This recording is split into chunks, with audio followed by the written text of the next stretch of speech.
আপনি যে কথাটা বললেন যে আমাদের প্রতিমন্ত্রী পররাষ্ট্র প্রতিমন্ত্রী বলেছেন ভারতের একটা চিঠি দিয়েছে এবং এটা প্রভাব ফেলবে, কিছু নিয়ম কানুন আছে। হ্যাঁ, ভারতে পুষি চেষ্টা বিশেষত প্রতিহত করেছে। নিয়ম না মেনে পুষিনের চেষ্টা গ্রহণযোগ্য নয়। পুষিন বন্ধে ভারতের একটি চিঠি দেওয়া হয়েছে ভারতকে। পররাষ্ট্র প্রতিমন্ত্রী এটা বলেছেন। এর মধ্যে বাটপাড়িটা আপনাদের ধরাই দিয়ে আগে। প্রথমত ভারত বাংলাদেশকে এই ব্যাপারে অনেকবার চিঠি দিয়েছে, তারা কোনো উত্তর দেয় নাই। এটা ঠাড়া ভরা মিথ্যা কথা, নাম্বার ওয়ান। নাম্বার টু, এখন মনে পড়লো যেটা দুই দেশের সম্পর্কের প্রভাব ফেলবে নেতিবাচক। তো যখন আপনি ভারতের সেভেন সিস্টার দখল করতে চান তখন সেটা প্রভাব ফেলবে না। যখন আপনি কলকাতা 4 দিনে দখল করতে চান সেটা প্রভাব ফেলে না কূটনৈতিক সম্পর্কের মধ্যে। এই প্রশ্নটা আপনার মাধ্যমে জনগণের কাছে রাখলাম। যারা ঘাওরামি করবে বা যুক্তিতর্কের ধার ধারবে না তাদের কথা আলাদা। যেই দেশে প্রতিদিন বলা হচ্ছে দিল্লি দখল করবে, নরেন্দ্র মোদীকে মেরে ফেলবে, শুভেন্দু অধিকারকে কেটে ফেলবে, অমিত শাহকে ধরে আনবে, বাংলাদেশ দখল করবে, প্রতিদিন বলা হচ্ছে, তখন বাংলাদেশের সাথে ভারতের সম্পর্কের অবনতি ঘটবে না? তখন আমাদের স্বরাষ্ট্র কি পররাষ্ট্র প্রতিমন্ত্রী সেটা মনে থাকে না? তারা কি এই ব্যাপারে কোনো বিবৃতি দিয়েছেন? এই যে বাংলাদেশে প্রতিদিন লিল্লাখোররা যে বাংলাদেশ ভারত দখল করতে চায়, ভারতের চাল খেয়ে, ভারতের ডাল খেয়ে, ভারতের ডিজেল এনে ভারতকে দখল করতে চায়, এই কথাগুলো যখন বলে তখন আমাদের পররাষ্ট্র প্রতিমন্ত্রী কোথায় থাকেন? তার কানে কি তুলো দিয়ে রেখেছেন? দ্বিতীয়, আমরা দেখলাম আর একটা জিনিস, যে যৌথভাবে বাংলাদেশ এবং বাংলাদেশের বিজিবি এবং জনগণ মিলে যৌথভাবে সীমান্ত পাহারা দিচ্ছে, খুব ভালো কথা, বিরাট দেশপ্রেম। এরকম দেশপ্রেমিক জনগণ পৃথিবীতে কোথাও খুঁজে পাবো না কো আমরা। কারণ বাংলাদেশে বিজেপিরা হয়ে গেছে দামরা, তাই বাংলাদেশের জনগণকে পাহারা দেয়। পৃথিবীর কোন দেশে সীমান্ত জনগণকে পাহারা দেয়? একমাত্র বাংলাদেশের বিজেপিরা যখন দামরা হয় তখনই সম্ভব, এর আগে না। নাম্বার থ্রি, তিনি বলতেছেন যে এটা নাকি পুশিন নাকি বেআইনি।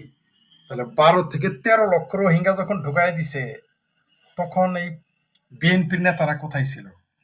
এই সেই বিএনপি নেতা না যারা এখন মন্ত্রী, এমপি, প্রতিমন্ত্রী হয়েছে? এই সেই তারাই না যারা রোহিঙ্গার জন্য বার্মাতে লং মার্চ করেছিল? তারাই তো নাকি? সেটা দেশের সাথে সম্পর্ক নষ্ট হয় না প্রতিবেশী দেশের সাথে? নাকি বার্মা চৌথ আসমানে আমাদের প্রতিবেশী দেশ নয়? ভারতের বেলায় আসলেই কেবল মনে হয় যে এখানে ভদ্রতা বজায় রাখা উচিত, আর কারো বেলায় মনে হয় না। বার্মার বেলা মনে পড়ে না। কারণ কি? 26 লক্ষ ভারতীয়র মতো ঠাড়া বড়া মিথ্যা কথা যখন বললো বাংলাদেশে আছে, তখন মনে পড়েছিল না ভারতের সাথে সম্পর্ক নষ্ট হবে? এই যে কর্নেলেরা, রিটায়ার্ড কর্নেল, মেজর, যারা উষ্টা খাইতে রাস্তাতে হাইটা যেতে উষ্টা খায়, এমনকি এই দেশের হাঁপানি রোগীরা, রিক্সাওয়ালা, লিল্লাখোর, মৌলবীরা বলতেছে ভারত দখল করবে, মোদীকে মেরে ফেলবে, নরেন্দ্র মোদীকে মেরে ফেলবে, অমিত শাহকে মেরে ফেলবে, শুভেন্দুকে মেরে ফেলবে। তখন মনে থাকে না যে বাংলাদেশের সাথে সম্পর্ক নষ্ট হবে? যখন সারাদিন স্লোগান দেয় ঢাকা না দিল্লি, দিল্লি না ঢাকা, বা লাহোর লাহোর, তখন মনে থাকে না? তখন এখনই মনে হয়। ঘটনাটা কি? মানে এই দেশের মুসলমান, এই দেশের বিএনপি, এই দেশের জামাত, এই দেশের হেফাজত, সব দেখি জামালপুরে পাগলা। ডিমের হালি 5টায় কিনে 3টায় বিক্রি করে, কাউকে দেখলাম না 3টায় কিনে 5টা বিক্রি করতে। আপনার দেশের নাগরিক ভারতে বসবাস করতেছে, এটা প্রমাণিত। সংখ্যা নিয়ে বিতর্ক থাকতে পারে, 1000, 1 লাখ, 1 কোটি, 1.5 কোটি, 1.5 হাজার, বিতর্ক থাকতে পারে। ধরে নিলাম একজন আছে, আপনার দেশের একজন অবৈধ নাগরিক আছে, সেটা তাদেরকে পাঠিয়ে দিবে। আপনার নিতে এত দাঁতে ব্যথা কেন, চোখে ব্যথা কেন, মুখে ব্যথা কেন? আপনি 12 লক্ষ রোহিঙ্গাকে, 13 লক্ষ রোহিঙ্গাকে নিয়ে আসছেন, বার্মাকে কয়টা চিঠি দিয়েছেন ফেরত নিতে? এই যে সন্ত্রাসী আরাকান আর্মিরা যখন বাংলাদেশে ঢুকে যায় তখন আপনার এই চিঠিপত্র কোথায় থাকে? যখন বাংলাদেশের শত শত জেলেদের ধরে নিয়ে যায় এবং মুক্তিপণ দিয়ে ছাড়িয়ে আনেন আরাকান আর্মির কাছ থেকে, সন্ত্রাসীদের কাছ থেকে, যখন তারা আর্মস নিয়ে এসে বাংলাদেশে নাচে, কুদে, গান গায়, হাগে মুতে, তখন আপনার সেই প্রতিবেশীর সাথে সম্পর্কের কথা কোথায় থাকে? নাকি সকল জজবা, ইসলামের জজবা, মুসলমানের জজবা, দেশাত্মবোধের জজবা, জাতীয়তা বোধের জজবা কেবল বার্মার বেলায়, ইসরায়েলের বেলায়, ভারতের বেলায় কোথাও আসে না? না, বার্মার বেলায় আসে না। আপনি বার্মাকে কয়টা চিঠি দিয়েছেন রোহিঙ্গা নিতে? বরং এই সরকারের আমলেও লাখো রোহিঙ্গা ঢুকেছে, প্রবেশ করেছে। আর প্রতি বছর গিদরের মতো তো জন্ম দিতেছে ক্যাত ক্যাত করে, তার তো হিসাবই নেই।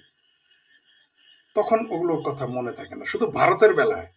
কারণ 1 কোটি 1.5 কোটি বাংলাদেশি অনুপ্রবেশকারী মুসলমান মচমচায়া ভারতের ভিতরে খাইতেছে, পড়তেছে, হাঁকতেছে, মুততেছে, বাচ্চা পয়দা করতেছে। ওইখান থেকে প্রতিদিন 500 কোটি টাকা পাঠাইতেছে বাংলাদেশে। খুব মজা লাগে। যদি এইখান থেকে যাইতো না, তাইলে বুঝতেন এদের সাথে কি আচরণটা করতো। এই পররাষ্ট্র প্রতিমন্ত্রী 14 গোষ্ঠীর কপাল ভালো যে ভারতের মতো নিরীহ একটি প্রতিবেশী রাষ্ট্র আমরা পেয়েছিলাম।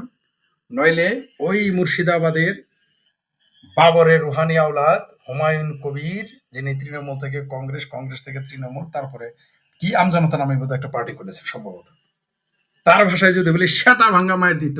যদি ভারতটা আফগানিস্তানের মতো, যদি ভারতটা পাকিস্তানের মতো, তাহলে বাংলাদেশের জনগণকে সেটা ভাঙ্গা মায়ের দিত। আপনি একবার বিবেচনা করেন যে 1 কোটি ভারতীয় বাংলাদেশে আছে, 1 কোটি হিন্দু ভারতে অনুপ্রবেশকারী বাংলাদেশে। আপনি কি করতেন? চিঠি চালাচালি, নীতি নৈতিকতার আলাপ করতেন? আপনি তো সবগুলোকে পিটিয়ে দেশ ছাড়া করতেন, এদের ধর্ষণ করাইতেন, এদের মেরে ফেলতেন, এদের কিডনি গুর্দা সব বিক্রি করতেন, আর না হয় কনভার্ট করাতেন, বাধ্য করতেন হিন্দু থেকে মুসলমান হতে। এগুলো আমরা জানি। মানে এখন 1 কোটি লোক ওইখানে বসে বসে খাচ্ছে। এগুলো আমি বহুবার বলেছি, আপনারা বিশ্বাস করেন নাই। এখন তো আমার কথা সত্য হচ্ছে। এগুলো খোদ ভারতীয়রাই আমার কথা বিশ্বাস করেনি, এখন তো প্রমাণ হচ্ছে। আপনি সারাদিন স্লোগান দেন দিল্লি না ঢাকা, দিল্লি না ঢাকা। ভারতীয়রা হিন্দু, তারা উঠে গরুর মুত খায়, রাস্তাঘাটে হাগে মুতে গড়াগড়ি যায়, একটা ডিম ভেঙে 5 জনে খায়। সেই দেশে আপনারা কেন 1 কোটি মানুষ সেইখানে দিন মজুরি করতে যান?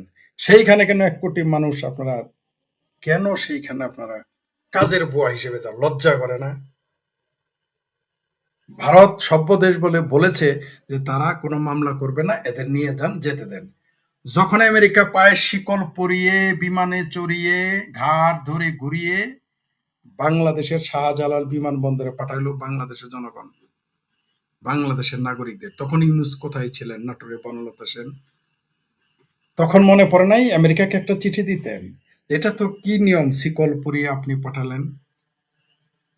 মাটি নরম পেলে বিলাই হাগে, আমাদের জামালপুরের ভাষায় একটা কথা বলে, অথবা বলে মাটি নরম পাইলে বিড়ালে খামসা। তো ভারতের শাসকরা একটু নরম মাটির, তাই এই চুলকানিটা দিচ্ছেন।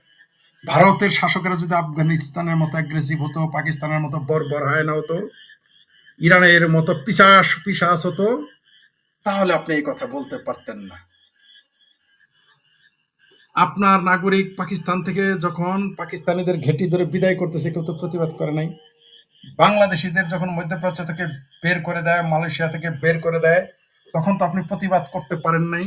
এই সামাউবাদ কোথায় থাকে? যখন বাংলাদেশের নারীদের ধর্ষণ করে, মানসিক রোগী করে, অসুস্থ করে, তারপর কাজের গৃহকর্মীদের এই বাংলাদেশে সৌদি আরব পাঠিয়ে দেয়, তখন কোথায় থাকেন এই শামা ওবায়দ নামের নাটোরের বনলতা সেন? তখন আপনার মনে পড়ে না? আপনার দেশের অবৈধ নাগরিকদের একটা সুযোগ দিয়েছে দেশে ফেরত নেয়ার, আপনি সেটা না নিয়ে তাল বাহানা করতেছেন। এটা তো একটা টোটালি বাটপারি। এগুলো সারা পৃথিবী বুঝে। বাংলাদেশের আজকে যদি পশ্চিমবঙ্গে শুভেন্দু অধিকারী ক্ষমতায় না বসতো, বিজেপি ক্ষমতায় না আসতো, মমতা ব্যানার্জির বিদায় ঘন্টা না বাজতো, আমরা অনেক ভণ্ডদের চিনতে পারতাম না। বাংলাদেশের বামপন্থীর হলো 1 নম্বর ভণ্ড, তার চেয়ে বড় ভণ্ড বাংলাদেশের মানবাধিকার কর্মী এবং যারা মুসলমান দাবিদার, তারা প্রমাণিত ভণ্ড, বদমাস, মুনাফেক, বাটপার, জাতে মাতাল, তালে ঠিক, জামালপুরা পাগলা সব। ডিমের হালি 3টায় কিনে 5টায় বেচে, 5টায় কিনে 3টায় বেচে, তাই তারা এগুলো বলতেছে। আপনি এখন নিয়ম নীতি, আন্তর্জাতিক নিয়ম নীতি দেখাচ্ছেন, বার্মার সাথে কেন দেখেন না? আরে ভাই, ভারত এত শক্তিশালী, পৃথিবীর 3 নম্বর অর্থনীতি, পৃথিবীতে শক্তিশালী তার সামরিক অবস্থান, আয়তনে বড়, আপনি তার সাথে পাঙ্গা নিতেছেন। আর বার্মার মতো দুর্বল দেশের বেলায় গেলে আপনার পিসি কাঁধে উঠে যায় কেন? সেখানে টু শব্দটি কেন করেন না? দালমে কুস্ত কালা হায়, খোঁঠা কুদে পাঠার জোরে ওঠে, পাঠা কুদে খোঁটার জোরে, সেটা কিন্তু আমরা বুঝি। বাংলাদেশ কার খোঁটায় এখন লড়তেছে সবাই জানে, আমরাও জানি। এখন কোথায় বাংলাদেশের বুদ্ধিজীবীরা? এখন কোথায় বাংলাদেশের মানবাধিকার কর্মীরা? এখন কোথায় ফেলানির চাচা মামা খালু ভাতিজারা? এখন তারা কোথায় যারা বলে সীমান্তে গুলি করে মেরে ফেলে? সীমান্তে তো এখন গুলি করতেছে না, আপনার দেশের জনগণ পাঠিয়ে দিচ্ছে। নিতে এত আপত্তি কেন? কারণ আপনি জামাল বিরা পাগলা। কারণ 1 কোটি মানুষ ওইখানে খাইতেছে, হাঁটতেছে, মুততেছে, বাচ্চা পয়দা করতেছে, আবার পাশাপাশি প্রতিদিন 500 কোটি টাকা পাঠাইতেছে। এত আরামের জিনিস কেউ ছাড়ে? সেই জন্য সামা উবায়দ এগুলো বলতেছে। ধন্যবাদ। জি ফরিদ ভাই, যে বিষয়টা সেটা হচ্ছে তিনি যেটা বলেছেন আমাদের মন্ত্রী মহোদয়, তিনি বলেছেন নিয়ম না মেনে পুশিনের চেষ্টা তো আসলে গ্রহণযোগ্য না। ভারতে আপনি অবৈধভাবে আপনি যারা এক সেকেন্ড করছে, জি আপনি ওইখানে এত নিয়ম দেখাইতেছেন ভারতের কাছে, বার্মায় কেন নিয়মটা দেখান না? ওইখানে গিয়ে একবার বলেন না যে তোমরা তোমার দেশের নাগরিক আমার দেশে পাঠাও। ওইটা কোন নিয়ম মেনে পাঠিয়েছে এটা আমরা একটু সামা উবায়দের কাছে জানতে চাই। এটা জামাতের সাদা শকুনের কাছে জানতে চাই। এটা আপনার মাধ্যমে আমি বাংলাদেশের মুসলমানের কাছে জানতে চাই। আমি জামাত, হেফাজত, বিএনপি, জাতীয় পার্টি সব, এমনকি আমার গণজাগরণ মঞ্চের কর্মীদের কাছেও জানতে চাই, আপনার কাছেও জানতে চাই সেটা কোন নিয়ম মেনে তারা পাঠিয়েছে। ওইখানে তো আপনাদের নিয়ম চালাইতে দেখি না আমরা। রোহিঙ্গাদের যখন এদের পুশ ইন্ত করে না, পুশ ব্যাকও করে না, কি করে ঝেটিয়ে বিদায় করে, পিটিয়ে ঝেটিয়ে বিদায় করে। তখন তো আপনার এই নিয়মের কথা ওইখানে কেন তোলেন না? ওইখানে কেন যৌথ পাহারা দেন না বিজেপির সাথে? বার্মার সীমান্তে আপনি কেন যৌথ পাহারা বসান না রোহিঙ্গাদের টাকাতে? আপনি বাংলাদেশের আর ভারতের সীমান্তে দেখি বিজেপির সাথে, বিজেপি নামার দামরার সাথে বাংলাদেশের আমরা ঢেকিরা দেখি জনগণ পাহারা দেয়। ওইখানে কেন যান না আপনারা? আপনি নিয়ম আমার এইখানেই শুধু দেখাবেন, আপনি নিয়ম কেন ভুইয়া সাহেবের ওইখানে দেখাবেন না? নিয়ম কি এক জায়গার জন্যে? আপনি যে নিয়মের কথা বললেন, এই নিয়মটা কি শুধু ভারতের বেলায়, বার্মার বেলায় নয় কি? তার চেয়ে বড় কথা, আপনারা বলেন দিল্লি না ঠাকুর ভারতে কেন যাবেন? কেন এগুলো ল্যাম এক্সকিউজ দিতেছেন? এগুলো তো ল্যাম এক্স। আবারও তো বললাম, ভারত হচ্ছে নরম মাটি, বিড়াল সেখানেই খামচা দেয় যেখানে নরম মাটি থাকে, সেই জন্য এগুলো বলতেছেন। কিন্তু ভারত যদি একটু আরেকটু শক্ত হয়ে যায় না, তাহলে দুধ কা দুধ পানি কা পানি হয়ে যায়। এই সমস্ত লজিক বার্মার বেলায় শিখাই তুলে রাখেন, ভারতের বেলায় আনেন। এগুলো কেন, এই লজিক গুলো আপনারা দেন? নিয়ম, আন্তর্জাতিক নিয়ম, এই নিয়ম সেই নিয়ম, কোন ফরিদ নিয়মে ভাই, আছে? কোন নিয়মে আছে আপনার জনগণ আপনি নিবেন না? আন্তর্জাতিক আইনের গোষ্ঠী মারিয়ে দিন। জি মন্ত্রী বলেছেন, আপনার দেশের রাখেন মন্ত্রী, আপনার দেশের জনগণ আপনি আনতে আপনার এত ব্যথা কেন? পেটে ব্যথা কেন? পেটে কামড় লাগে কেন? আপনার দেশের জনগণ আপনি ডিক্লেয়ার দেন, বর্ডার খুলে দেন, আমার জনগণ নিয়ে। এটা বলতে এত ব্যথাবেন কেন? যেই দেশের কথা আপনি বলেন, যেই দেশ গরু খায়, গরুর মুখ খায়, আপনারা গরু খান, তারা গরু মুত খায়, হাগে মুতে যেই দেশে, ছি ছি ছি ছি ছি, তারপর আবার হিন্দু কাফেরের দেশে আপনার দেশের জনগণ থাকে, আপনি